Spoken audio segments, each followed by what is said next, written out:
Hello again and welcome to another Warhammer 40k Mordy and Glory video. In today's episode we are going to be doing another unit review, this time taking a look at the new named character for the Cadian Shock Troops, Ursula Creed. In case you've not seen one of these videos before, what I like to do is give an overview of the model, going through its stats, war gear and abilities, then do a deep dive on its pros, cons and how you can use it on the battlefield, and then at the end we're going to give it a score out of 10 and do we give it the Mordian approved or the thumbs down. But without further ado, let's put on our badass trench coats, grab our hell pistols and dive straight into this. Ursula Creed is one of the new special characters that you can find in the 9th edition Guard Codex. She replaces the old Usaka E Creed model that had been part of the Guard collection for a long time. In the fluff, Ursula is Old Man Creed's daughter, and she's taken up the mantle of Lord Castellan of Cadia after his disappearance in the fluff during the fall of the planet. Her lore in the Codex is somewhat limited, although she is a new character, so I'm sure we'll see more developments of her background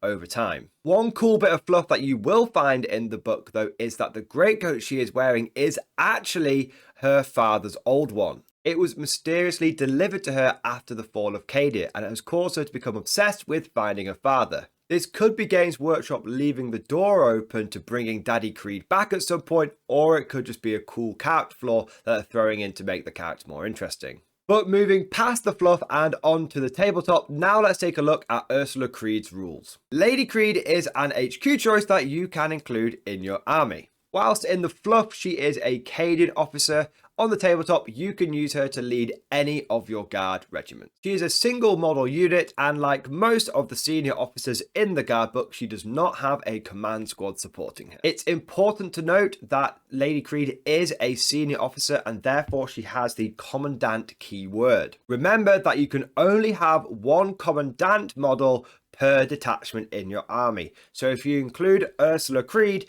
that means you will not be able to take a Cadian Castellan unless you're taking an extra detachment. This also applies if you're thinking of taking Colonel Ironhand Strachan. Cadian Castellans, Ursula Creed and Strachan are all senior officers, they're all commandants, and you can only have one of them per detachment in your army. It's also important to note that by being a senior officer, that affects the chain of command. If you're running a commandant and you are running a command squad, then the commandant needs to be your warlord. However, if you are running multiple commandants in your army, let's say you're running 2 battalions and you've got Creed and you've got a Cadian Castellan, you do actually get to pick which one of those commandants is going to be the warlord for your force. Little side note here, guys, I have double checked Ursula Creed's data sheet and the detachment abilities in the new Guard Codex, and I am sure that there is nothing in there that says if you have 2 commandants, Creed has to be your warlord. If I'm wrong about that though, please let me know down in the comments section below. As far as I can tell, if you're taking 2 senior officers, you get to pick which one is going to lead your army and be your warlord. With that covered, now let's move on and take a look at Creed's stats.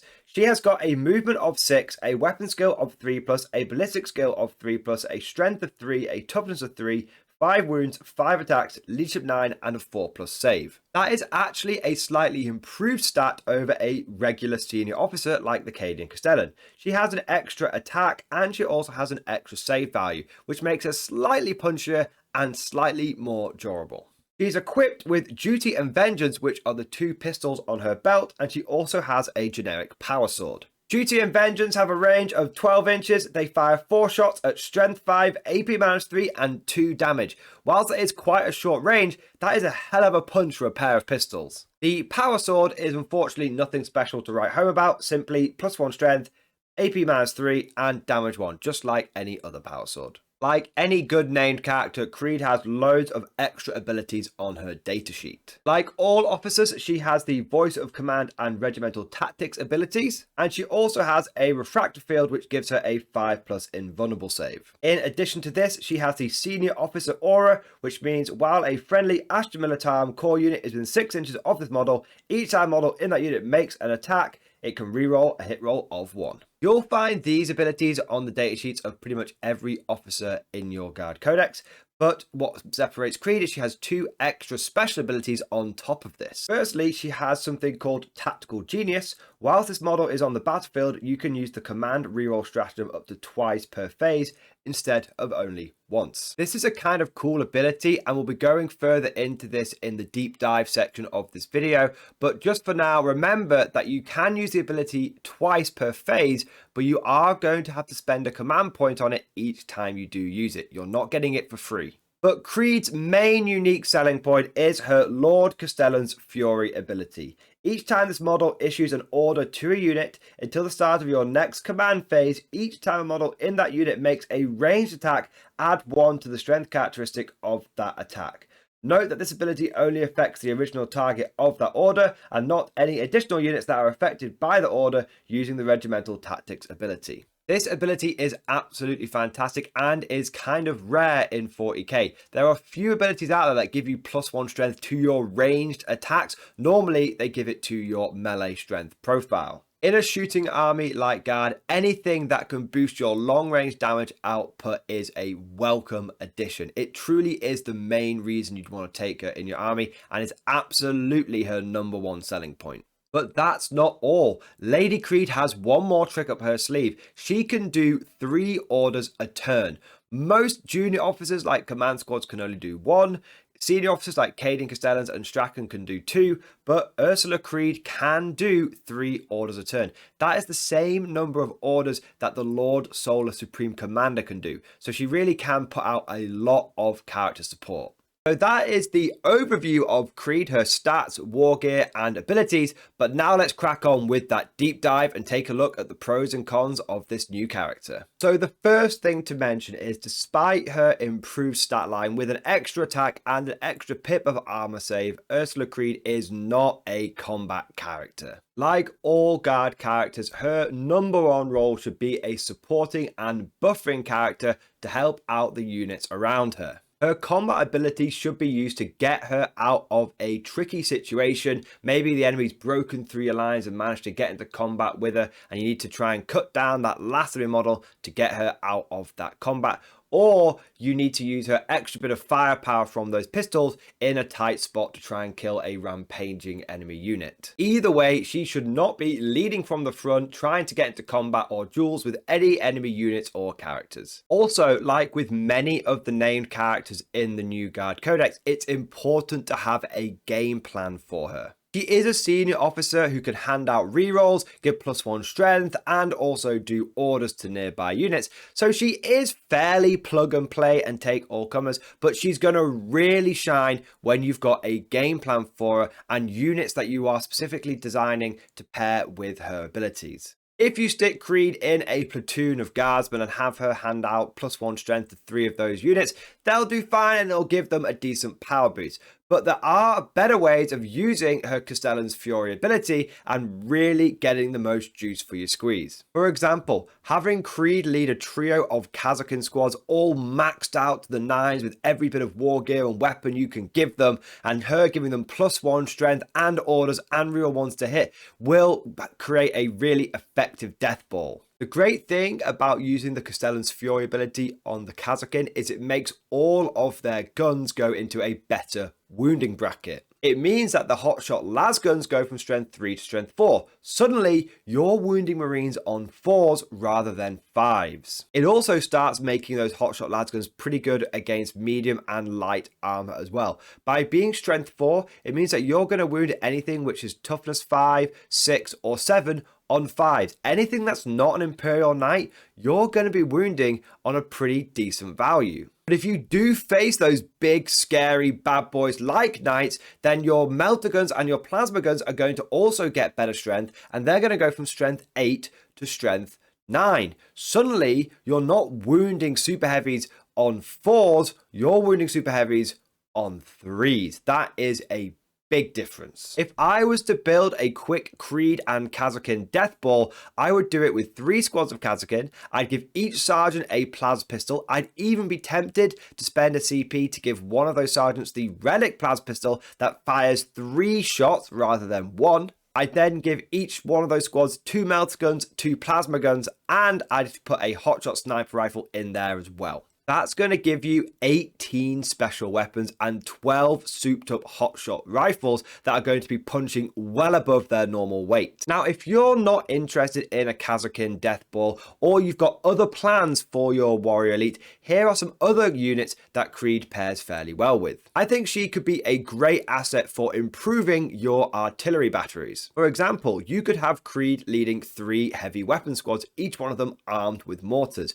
Mortars are a base strength 5 now. With Creed's Castle and Fury ability, you can make them strength 6. This means they're going to start wounding light vehicles like Harlequin boats on 3s, and it means any light infantry they start encountering, they're going to be wounding on 2s. It also helps them against select heavy infantry as well, such as Death Guard. Death Guard are normally toughness 5. If you've got strength 6 mortars, you're still going to wound those gnarly boys on 3s. If you're looking for some heavier firepower though, I believe she'd be a really good match with some of the new field ordnance batteries. If you were to take 2 or 3 of those field ordnance batteries with bombast field guns, she could make them go from strength 7 to strength 8. Going from strength 7 to strength 8 is a really big deal. Probably a bigger deal than going from strength 5 to strength 6 on the little mortars. By going up to strength 8, it means that the field ordnance batteries bombast cannons are going to be wounding the majority of infantry in the game, which is marine equivalent, aka toughness 4.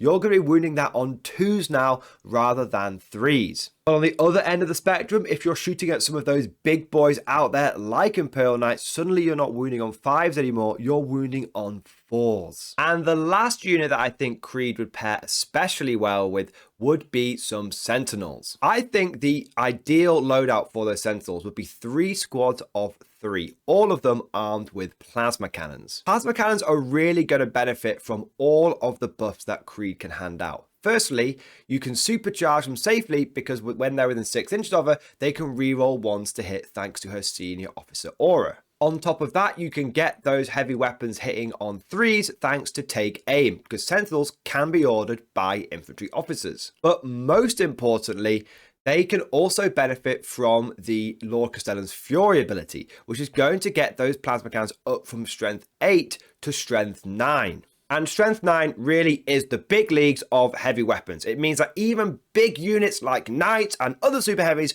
you're going to be wounding on 3s. So that covers all of the best ways that you can use the Lord Castellan's Fury, but now let's take a closer look at that Tactical Genius ability. Tactical Genius is an okay ability. It's not outstanding, it's not great, it's not terrible, it's 3.6. In my mind, there are 2 scenarios when you're going to want to really use it. Firstly, if you're spamming a lot of Vanquisher cannons and you need to have a couple of cheeky CP rerolls in your back pocket in case you roll the dreaded 1 to wound roll. Vanquishers have plenty of ways of being able to reroll the hit, either via Gunner's Kill on Sight or Elite Sharpshooters. But they don't have any way of rerolling the wound, and if you do get that dreaded 1, it really does completely nullify that Vanquisher for the turn. So having a pair of CP rerolls in your back pocket helps you cover the one small weakness of the Vanquisher cannon. Having Tactical Genius to reroll a couple of damage rolls a turn as well is actually pretty nice. It makes those random damage weapons much more reliable. My main problem with the Tactical Genius ability is you still need to pay for both of those rerolls. In 9th edition, many armies are starting the game with very few command points. Either they're buying extra detachments, warlord traits, or relics. Just because I have the ability to spend a stratagem twice doesn't mean I'm actually going to have the command points to take advantage of that. On top of this, while CP rerolls can be useful in a pinch, they're not particularly exciting, and there are a lot of other stratagems in the guard book that you're probably going to be spending your command points on. And so because of this, I would actually say that the Tactical Genius ability is pretty situational. Either you need to build your list around the ability to support it and take the most advantage of it, for example, regenerating command points and using a lot of Vanquishers, or you don't build around it and you just keep it as a trick in your back pocket and you accept that there's probably going to be games where the ability never comes up. Another slight issue with Ursula Creed is she is kind of expensive points-wise. She's going to come in at 80 points, which is 30 points more than a generic Cadian Castellan. If you're sort of just chucking Creed into your list and you don't have any cool combinations of other units for her, then you're probably better off just sticking with that own brand senior officer. You really do need to be taking advantage properly of that Lord Castellan's Fury ability, and also be trying to do your best to make Tactical Genius come up in order for her to be worth the extra 30 points. If you're really just looking for someone who can hand out some reroll ones and do a few orders, then you're probably better off just with a Castellan. On top of this, she suffers from the big problem that a lot of senior officers have, which is they do not get access to Voxcasters. That means that she only has an order range of 6 inches, and with orders being done in the command phase now, you may find that despite the fact that Creed can do 3 orders, you might only ever be using 1 or 2 of them from her a turn. But overall, I'm going to give Ursula Creed a thumbs up and say she's Mordian approved. I'm going to give her a total score of a 7 out of 10. She is a good senior officer with lots of unique abilities and certainly one of the more useful named special characters in the book. While she does have a lot of fantastic abilities, she is in no way a mandatory choice or an auto include that every guard army should have. There are going to be plenty of lists that can do absolutely fine without her inclusion,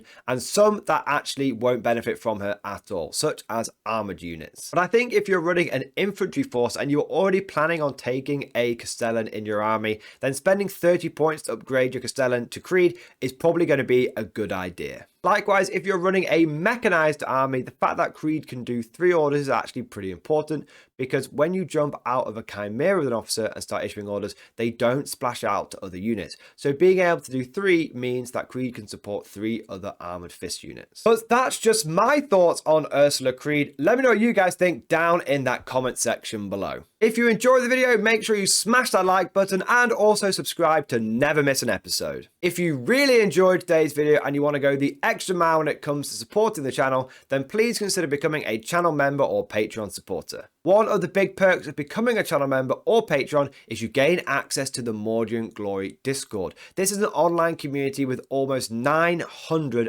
active members. There's always someone to chat to in there about memes, tactics, hobbying, painting, and even army list discussion. We've got a hell of a lot of experienced players from all around the world, and it's a great resource to draw upon as well. So if that sounds helpful and also a ton of fun, make sure you become a channel member and get yourself in that Discord. And I'd just like to take a moment now to say a big thank you to all of the channel members. So thank you to Absolar, Sean Statsney, Martin Francis, A Nameless Name, Stephen Smith, Range85, Dave Ingram, Aaron Smetzer, and Quark007. Big shout out to my latest Patreon supporters as well. So thank you to John Thacker, Joseph Crystal, Alex McDonough, Husky601, Eric Jackson, and Josh S. And last but certainly not least, I would like to say a personal thank you to all of my top tier Patreon supporters.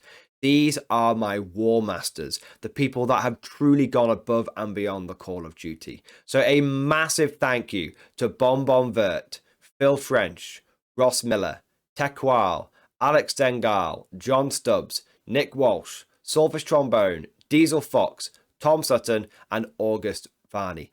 Thank you guys for your ongoing and generous support. It really does make a huge, huge difference. I hope you've all enjoyed today's video. Thank you for watching, and of course, as always, I'll see you guys next time.